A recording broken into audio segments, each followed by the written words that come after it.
গতকাল রাত থেকে শুরু হওয়া যে বুলডোজার মিছিলটি এসেছিল এই ধানমন্ডির ৩২ নম্বর মিছিলে, সেই মিছিল থেকে কিন্তু গুড়িয়ে দেওয়া হয়েছে এই ধানমন্ডির ৩২-এর শেখ মুজিবুর রহমানের বাসভবনটি। এই স্মৃতি বিজড়িত ঐতিহাসিক এই ভবনটি এখন শুধুই ধ্বংসস্তূপ। আপনাদেরকে দেখানোর চেষ্টা করব এই বাসভবনের এখন সবশেষ কি পরিস্থিতি।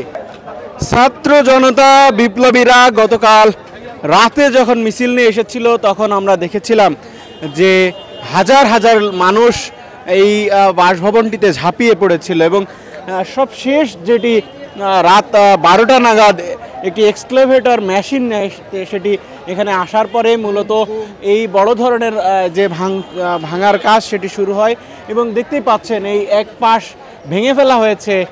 এই ভবনটির সামনের যে অংশটি সেটি কিন্তু ভেঙে ফেলা হয়েছে এবং ভেতরের অংশটিতেও আসলে যে বিক্ষুব্ধ ছাত্র জনতা হাতুড়ি বা অন্যান্য সরঞ্জাম নিয়ে এসেছিল তারা কিন্তু ভেতরের দিকেও ভাঙচুর করেছে এবং সেটি আপনাদেরকে দেখানোর চেষ্টা করছি। দর্শক, এই ঐতিহাসিক এই বাড়িটিতে কিন্তু 15ই আগস্ট নিহত হন শেখ মুজিবুর রহমান, সেটি আপনাদেরকে একটু যদি দেখাতে চাই।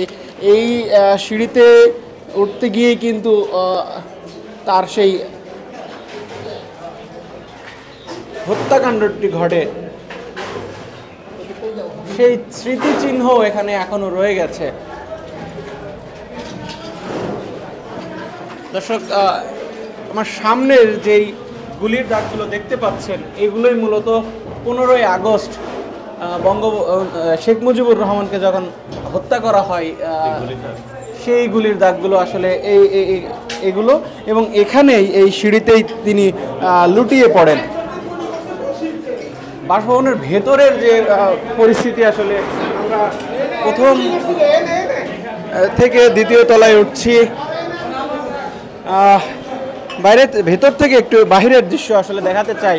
এই ভবনটি এখন আর ব্যবহার উপযোগী নয়, এটা এখন পুরোটা একটি ধ্বংসস্তূপে পরিণত হয়েছে।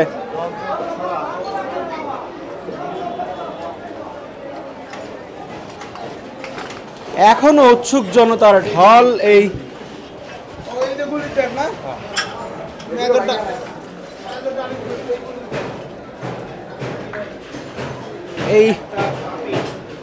আপনারা ফেরাউনের কথা শুনছেন তো, তাই না? ফেরাউনের কথা শুনছেন না? সেই ফেরাউন কোনোদিন স্বীকার করে নাই যে সে একজন অত্যাচারী। তো এই সবচেয়ে বড় কথা, তার যে পরিমাণ অর্থ এবং বিত্তশালী হয়ে গেছিল, প্রতিটা ছাত্রের কাছে ছিল 4 থেকে 5 কোটি টাকা। এখন এই টাকাগুলো যেহেতু এখন পাচার করতে পারতেছে না, ওই টাকাগুলো দিয়েই তারা এই সন্ত্রাসগুলো করতেছে, মানে মাথাচাড়া দিয়ে উঠতেছে। যদিও পারবে না, কিন্তু অস্থিতিশীল করার জন্য যতটুকু করার করতেছে। গতকাল এটাকে ভেঙে দেওয়ার পরে, এই যে এখন যেটা হইতেছে, এটা ভেঙে দেওয়ার পরে এখন একটু ওরা বুঝবে যে ওদের আর এই দেশে ঠাঁই নাই।